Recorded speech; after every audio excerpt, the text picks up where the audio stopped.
Perezida wa Repubulika y'u Burundi Evariste Ndayishimiye yavuze ko afite icyizere ko u Rwanda ruzageraho rugatanga abakekwaho gushaka guhirika ubutegetsi mu Burundi baruhungiyemo muri 2015 kugira ngo rero bageze imbere y'ubutabera.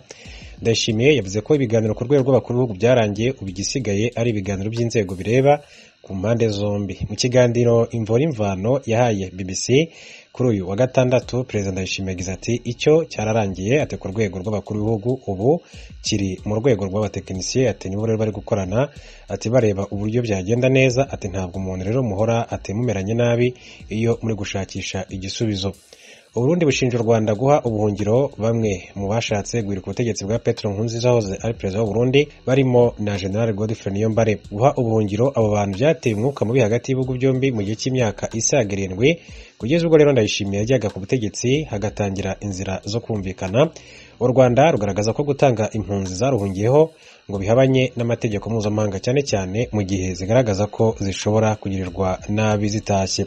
Perezida Ndayishimiye yavuze ko byanze bikunze abantu bazagezwa imbere y'ubutabera, kandi ko u Rwanda rutakwemera gukomeza kwikorera uwo mutwaro wo kubana nabi n'umuturanyi. Ati none ni gute igihugu ati cyahitamo kurangwa atwangwa kubera umuntu ushobora gupfa ejo, atutazi naho azapfira?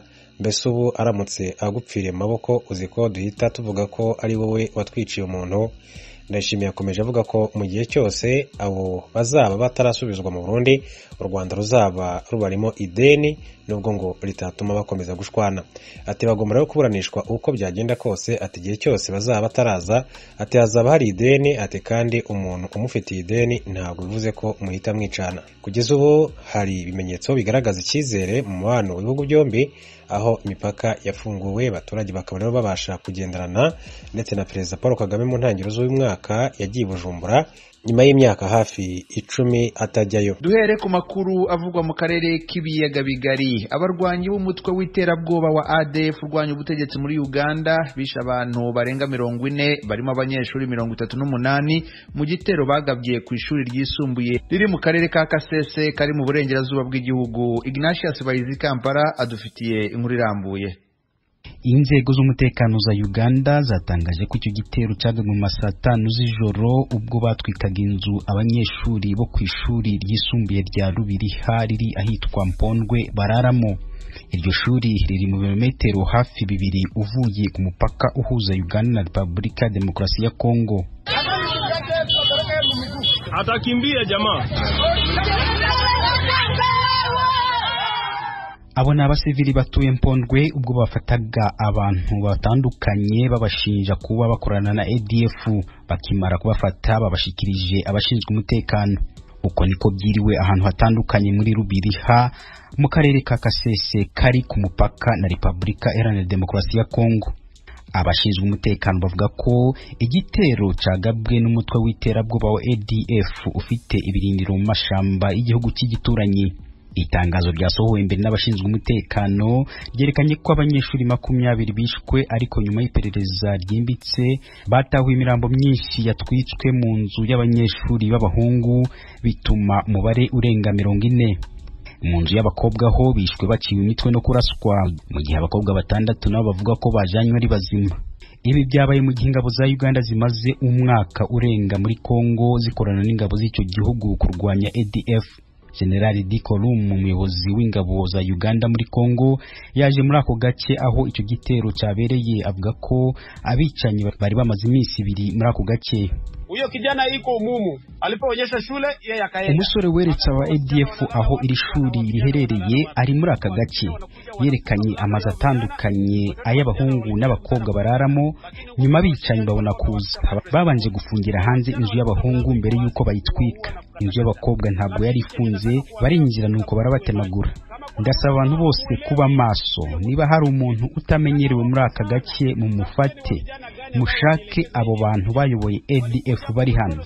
Amakuru dufite nuko ADF yaje hari nijoro bakamara iminsi 2 hano, kandi babanje gushaka gutwika imodoka ku mupaka wa Mpondwe. Bahabonye abasirikare bacu bagira ubwoba, niho bapanze kuja gutwika ishuri. Sasa ndio kurudi kwa nini kwa shule. Itangazo ry'igisirikare ryavuze kandi ko icyo gitero cyagabwe n'abarwanyi ba ADF bagera kuri 5 rivuga ko bakoresheje matera abanyeshuri bari baryamyeho kubatwika nyuma bo bashimuse bakabikoreza ibyo kurya basahuye mu bubiko bw'ishuri. General Orum arasobanura uko abo bicanyi barimo guhigwa. Sasa hivi tumetuma ndege kila sehemu inaenda kuwatafuta. Ndege tayari kohereje indege mu mpande zose kugira ngo dushakishe abo bicanyi.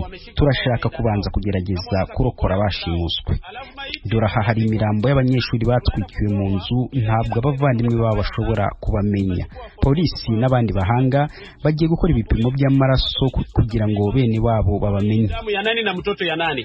Sylvester Masereka, umuyobozi w'ibanze wako gace, aravuga uko byabaye n'ingaruka byateye mu karere ayoboye. Mu baturage ubwabo bicanyi basubiraga inyuma bisha abandi bantu 2, abandi 8 barakomeretswa. Ibi rero akabituma umubare w'abapfuye ugera kuri 41. Ijwi rya Amerika ryavuganye n'umwe mu babuze ababo, avuga ko iki gitero cyabaciye umugongo. Ati nabuze abavandimwe bari abanyeshuri ndetse n'abandi b'abaturage bishwe. N'igihe gikabije kandi nta magambo dufite yo gusobanura ibyabaye. Ni igihe cy'agahinda gakomeye. Si ubwa mbere y'umutwe w'ibitero muri aka gace ka Kasese. Mu 1998 nabwo bagabye igitero kuri indi shuri gihitanye abanyeshuri 80. Umutwe wa ADF unashinjwa kugaba ibindi bitero bitandukanye mu gihugu birimo ku mabisi atwara abagenzi no ku murwa mukuru Kampala, nabyo byahitanye abatari bake. Abashinzwe umutekano batangaje mu kwezi kwa 12 umwaka ushize kwako karere hamwe n'ibindi bice biri ku mupaka n'igihugu cya Kongo bishobora kwibasirwa n'ibitero bya ADF ifatwa nk'umutwe w'iterabwoba. Uyu mutwe wagerageje kugaba ikindi gitero ahitwa Semuriki hafi na Kasese nyine mu mpera z'umwaka ushize, nuko igisirikare gishobora kubasubiza inyuma no kubica mbere yuko bica abanyagihugu. Ignatius Bahizi, Ijwi rya Amerika, Uganda. Bamwe mu Barundi bahungiye mu Rwanda baravuga ko bamaze gutera imbere mu kwikorera imirimo itandukanye irimo ubucuruzi, ariko hari n'abandi bakirwana no kugerageza gushakisha ubuzima. Mu gihe hitegurwa kwizihiza umunsi mpuzamahanga wahariwe impunzi ku itariki ya 20 y'uku kwezi, Ijwi rya Amerika ryohereje umunyamakuru Desire Atungimana mu nkambi ya Mahama maze adutegurira inkuru ikurikira. Ikambi ya Mahama iri ku birometero birenga 170 uvuye mu gisagara ca Kigali mu buseruko ku rubibe u Rwanda ruhana na Tanzania. Irimo impunzi zirenga 57 zigizwe n'abarundi be n'abanyekongo. Abarundi barenga 39. Abashitse muri iyo kambi ubwa mbere hari mu kwezi kwa 4 mwaka 2015. Izo mpunzi zimaze imyaka 8 muri iyo kambi. Hari nyinshi ubuzima bwahindutse zigeranije uko zari zimerewe zigishika. Mukayizera Florence, umwe muri izo mpunzi twasanze ariko aradandaza muri butiki, amenyesha ko yatanguye gahoro gahoro ariko no munsi ageze bwo kuja kurangura mu gisagara ca Kigali. Amenyesha ko avuze ko yateye intambwe atoba beshi. Ano munsi novuga ko byifashe neza kuko mu ntango byari bigoye cyane. Igishoro cyari kigoye kuronka, ariko nyene twatanguje duke cyane twari dufise. Ubu rero nyene mbona umenga byifashe neza. Ubu nyene ndamaze kwisunuraho gatonya kubera mu kurangura ubwa mbere ntibyari byoroshe. Twarangura ngaha hano mu Kabeza niho twarangwa no baturanguza, ariko ubu natwe turifatanya twegenda tukarangura iyo biri Kigali. Tuvuye kwa Mukayizera twaciye twerekeza aho badandariza ibirayi, ibitoke, ibijumbu n'imyumbati. Munezero Elise nawe nyene arashima intambwe agezeko, naho yemera ko umutawe ukiri muto. Uyu munsi nyene byifashe neza buke kuko n'ibisoro bitaba bikwiye cyane nka twebwe impunzi. Haba hariho n'abari mu byiciro bya gatatu, ntabwo byifashe neza cyane kuko byabyize neza cyane. Ubu tuvugana no munsi haba harimo nk'itoni 10 z'ibirayi, bikaba bimeze neza. Ndabye aho navuye naho ngeze ubu harimo akarusho. Muri isoko ya Mahama n'abayangayanga ntibasigaye inyuma. Macumi Thomas numwe muri abo amenyesha ko ubu babaje inka zishika 5 ku munsi zigahera. Twasanze bamwe basuma inyama abandi bihereza imishikaki. Macumi amenyesha ko ubu bakora muri koperative y'abantu 48 kandi ko babayeho neza n'imiryango yabo. Abo dufata nk'ubu ubwa mbere je narakora n'umuntu umwe hatumaze kuba muri koperative dusanga abakozi ku bandi dukoresha tukabaha amafaranga tuzabana tugeze umunsi byifashe neza kubera nk'uko turafise koperative yacu yishira y'abayangayanga cyabise amara kuri konti umuntu ashaka gutora amafaranga ku inka tukamugurana biragura inka nakabagana bakibitwara. Aho muri iyo kambi n'umugambi wa leta wo kutagendana amafaranga abantu bagakoresha ubuhinga bwa none warahageze kandi waratsimbataye. Bigirimana Jean Claude akora akazi ko gutanga amafaranga hakoreshejwe telefone, amenyesha ko akazi kiwe kagenda neza, ko yateye intambwe iboneka ageranije n'igihe yavi Burundi ahunze. Nyishika mu nkambi nkiva i Burundi nyene byarabanje biratugora ko twaciye mu nkambi ya Gashora, tumaze kugera hano nyene turamenyera ubuzima, turashaka ibintu byo gukora kandi tukiteza imbere tukabona atakibazo tugatunga n'umuryango neza. Kwirishatse Jean Bosco arongoye izo mpunzi ziba mu kambi ya Mahama, arashima cyane abamaze kubona ko gukora atawe vyishe keso vyakijije.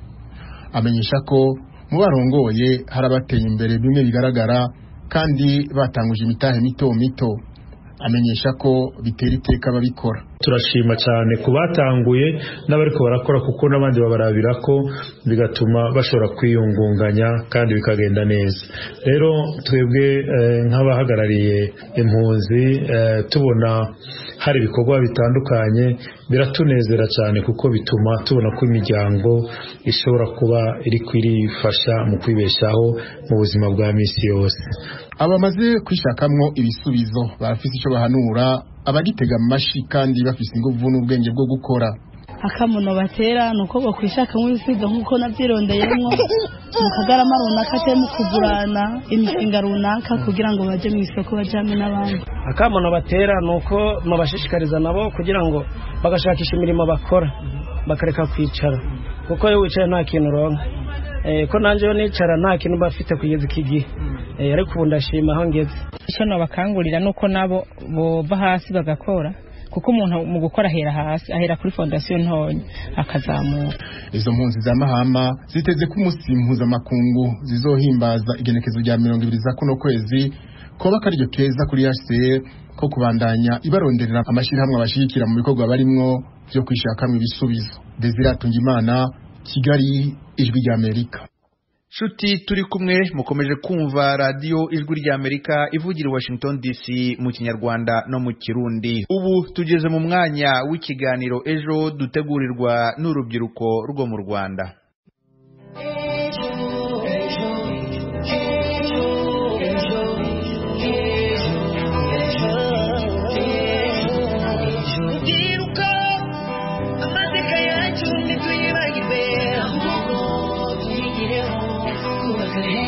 Amahoro y'Imana bane namwe mwese mukomeje gutega amatwi radio Ijwi rya Amerika ivugira ku murongo w'104.3 FM. Uyu ni umwanya w'ikiganiro ejo, ikiganiro mutegurirwa n'umuryango Ejo Youth Eco ukorera i Kigali mu Rwanda. Mu kiganiro cya none mugiye kubana nanjye Uyisabye Christina fatanyije na